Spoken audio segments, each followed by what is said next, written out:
unfriendly feud. The air was heavy with a hard rain's residue, the smell of wet things. Despite his dreary surroundings, Luca felt at peace.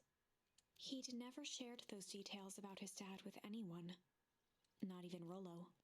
But it's not like this changed anything. Rollo was still his best friend. Adding Beck to the group would help balance things out. Everything's better in threes. This is what Luca told himself as he headed to the treehouse.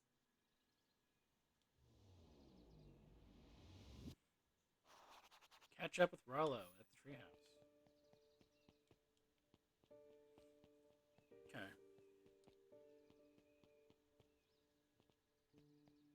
Oh, look, it's the that Dawn.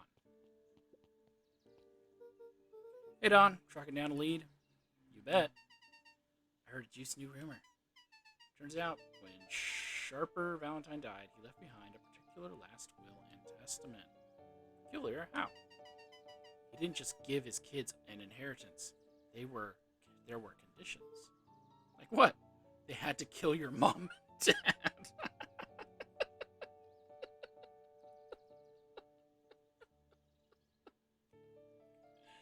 I'm sorry. Okay. Documents stipulated that Eris had to take on a child as her ward. Oh, that's why he's a Rottweiler and not the same dog as her. That makes sense. That makes sense. Kid Outrage just showed up to town one night with a lawyer. Solomon. Like the Grundy. Bingo. So Eris was forced to take care of him. Yep. Or she would have lost everything. So he probably is a clone. That's why Sharper said that they had to. Why would Sharper care so much about some random kid?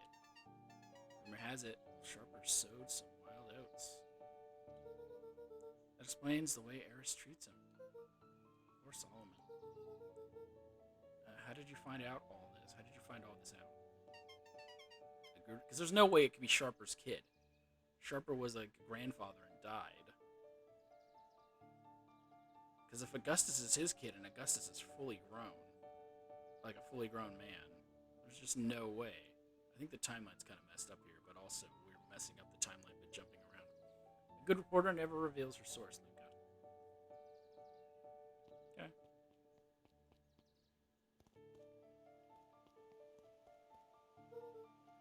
We're not dilly-dally. Get to the treehouse.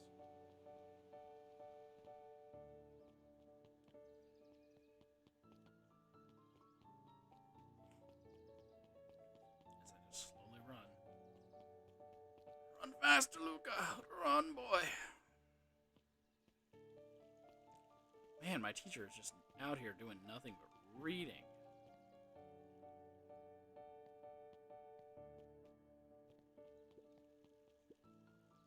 He met his old friend's eyes and was greeted with nothing but ice cold anger.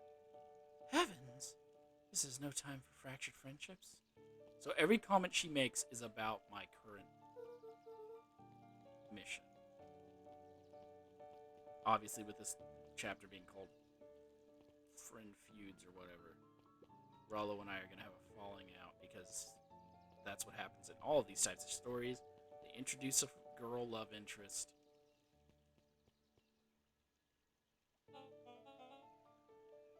Excuse me, what are you doing? Just locking up for the night, sir. Oh, wonderful. I can only assume this means all festival preparations have been completed ahead of schedule. Not exactly, sir. Storm set us back a bit. It's getting late, so we all decided to. You all decided? Yes, sir. I was unaware that your job involved deciding things. We are all here at Perennial Harvest because we believe in creating a better future, yes? Yes, sir. Very much, sir. Do you want me to be the one to tell this town that we failed them? No. That we gave up because there was a little rainstorm and we all got sleepy? Of course not, sir. Good. Then it's decided. Yes, sir. We'll work till the task is done. See that you do. Our harvest waits. I'm going to bed. Right? Because he has no obligation to stay up. This still has served a no purpose. This whole leaning here has served a no purpose. Pungent, I believe, will be a fishing thing. So let's go ahead and try that.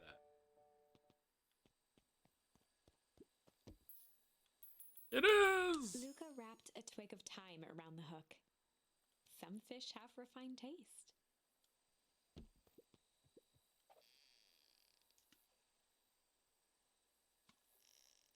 Reel in that fish. Reel it in. Let's go. Oh, I got it right before it broke. What is that? A stopwatch. Get it because time. Actually, it's probably a monocle. Property of Sharper Valentine. Figures. If he had it his way, property of Sharper Valentine would be written on everything in this town. Should we give it back to him? He may not even want it back. I mean, it's got a contentious relationship with time. We'll keep it here in case he ever wants to pick it up. I think there's one more item. Maybe? Before I go to him,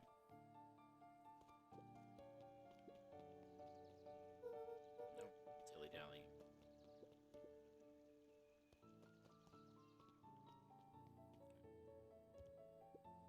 Rollo, you still up there? Sorry, Rollo isn't accepting visitors at the moment. Come back never. Luca had only ever heard him speak in this stiff yet gentle tone a few times, and it always meant one thing. You're upset? Oh, what makes you say that? I forgot he's supposed to do just once. Maybe because my best friend abandoned me for no reason. I didn't abandon you. I was just a little late. Rollo scoffed. There was a storm. The rain held me up. Liar. You weren't even home. What? Storm got bad. I got worried. So I went looking for you. Imagine my surprise when I made it to your house. And you weren't there. I hadn't made it back yet. I'm not a fool, Luca. It doesn't take all day to deliver some jam. No, storm rolled and out of nowhere, and I got stuck after dinner at Beck's house. Luca stumbled on his words, knowing he'd said too much. Beck. Dinner. Where the heck is a Beck? She's a new kid in town. She's actually kind of cool. Cooler than you. She's black instead of orange like Garfield. You'd like her. She needed help convincing her parents that she'd made new friends. New friends? Spent all day waiting for you. And you were off making new friends. After I killed your mom and dad so that you...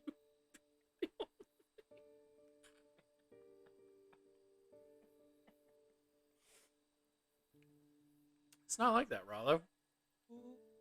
You know, while I was waiting, I made some upgrades to mission control. It's gonna be a surprise.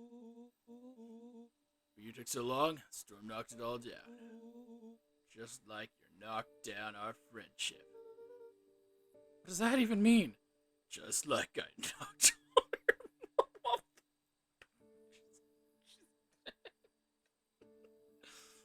Luca became instinctively angry in response. Both boys were now shouting across the distance. It means you're a bad friend. That's where I unlock bad from. You don't care about me. Yes, you don't care about you. Of course I care, you ass. Oh, is this where I also unlock ass? I knew I'd get in trouble waiting so late for you. But I kept my word. That's what friends do. They also kill each other's parents. And I've done that for you, and you haven't done that for me yet. Oh, wow. What a noble sacrifice you made. You're gonna get grounded. Oh, it's for you to say. Your grand doesn't even care. You can't stay out as long as you want, and you wouldn't even get in trouble. Seriously? You're acting like I chose this? If that's what you think, maybe you're the bad friend. Rolo's tone changed to a calm, yet more intense anger. But Pa's right. Stones bring more than water. The one brought out the real Luca. Stop quoting your pa's nonsense like it means anything. Yeah, well, at least my pa is still red. The words hung in the cold night air. Rolo's stomach dropped, knowing he'd crossed a line. But it was too late. Luca, I killed him. Good night, Rollo. I killed your mom too, Luca. Dang it. I was gonna show him the bodies. Oh man. I'm such an ass, aren't I? Rollo thinks I'm still going to the festival with him. He can shove it. It being the festival. Is there anything here I can interact with before going to bed?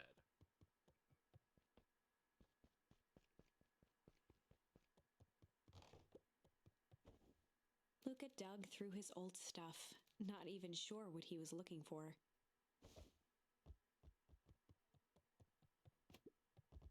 Rollo. What a jerk. Guess I'm never supposed to make new friends. Guess I'm just never supposed to make new friends. Weep. No, I was gonna kick the ball some more, but I guess that's all it took. Luca! Gran cooed gently from the hallway. You slept straight through breakfast. Luca, are you alright? I'm fine. Just don't feel like getting up yet. Okay, I'll leave this oatmeal by the door, even though there is no door. You gotta run out and take care of some things. Okay. Just make sure you kill them all, Grandma. I'll be back later to check in. Sure. Luca just wanted to be alone. He waited to hear the sound of the front door closing. I did get bad, right?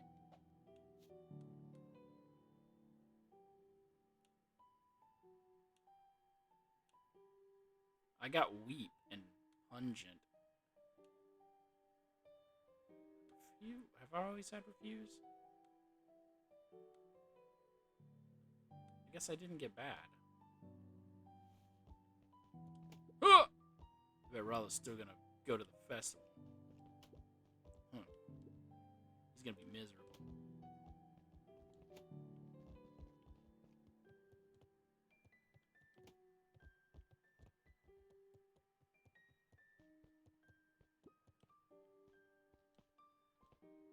Try to kick the ball again.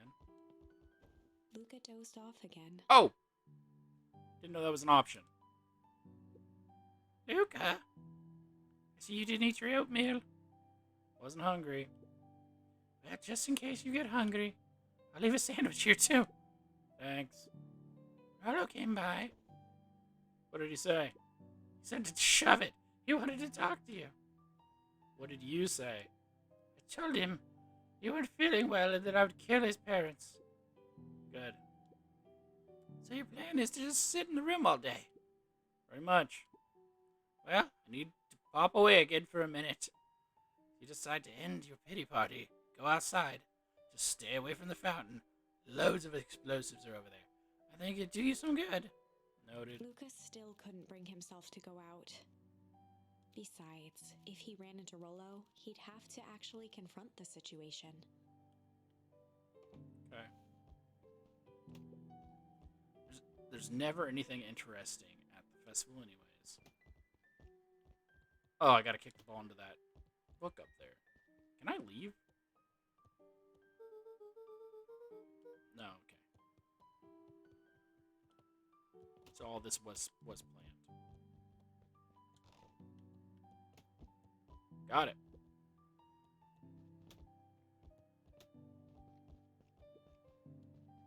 The Adventures of Hank Atomic. Complete first volume. Luca carefully opened the cover and began to read. Rollo had received it for his birthday, a special hardcover edition with behind-the-scenes commentary and bonus art. Why do I have it? Rollo cherished it, but asked that Luca keep it at his house.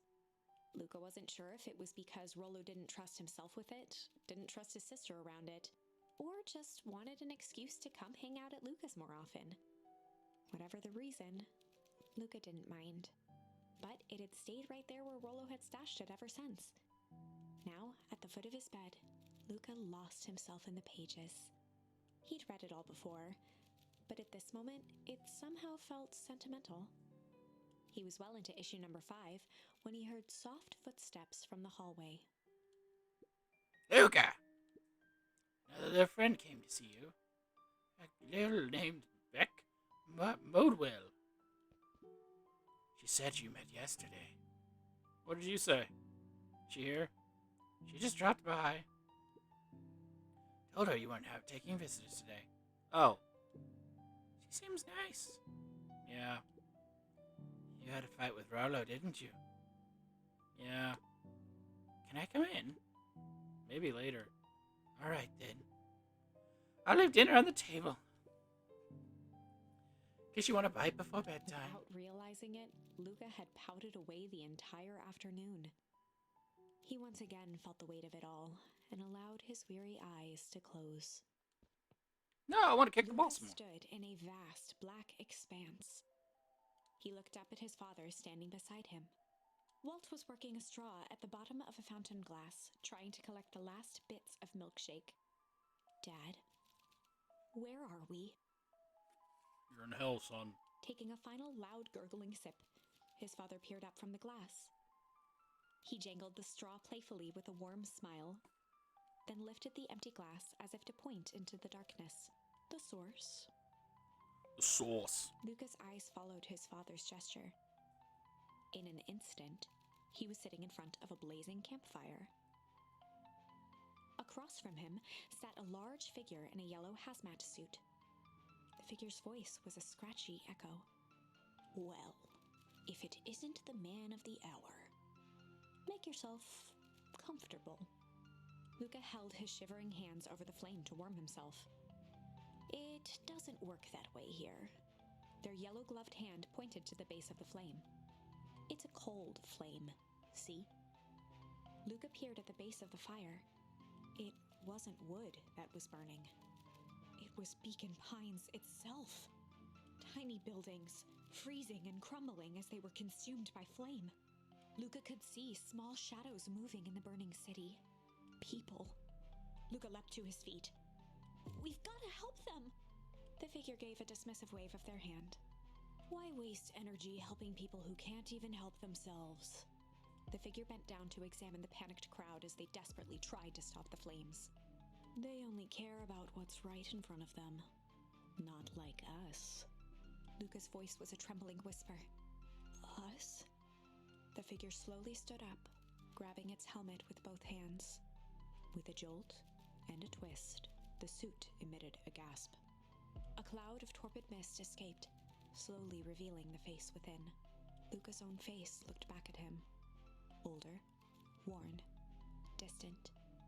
The sensation was oddly familiar, as if he'd caught his own reflection by surprise in the mirror. The doppelganger smiled. I tried to help once. He gestured towards his face. And all it got me was this. Lucas staggered back. You aren't me. Luca felt a hand catch his shoulder. His father was there again, beside him. Every choice sets us on a path. This is the end of one of your paths, son. Luca watched his older self shake its head ruefully, its face twisting into a cruel grin. Welp, Dad, if you wanted him to see this, far be it from me to disappoint. Luca watched in shock as the figure took a confident step forward and plunged into the flames. In a flash of cold light, he was gone. What does all of this mean? Luca felt a reassuring squeeze on his shoulder. Just remember, why we choose matters just as much as what we choose. Luca woke up to see a hazy figure at the foot of his bed, silhouetted in the morning sun. Mom? Oh dear. It's only Gran. Luca rubbed his eyes. The kind, concerned face of his Gran came into focus. How are you feeling? Fine.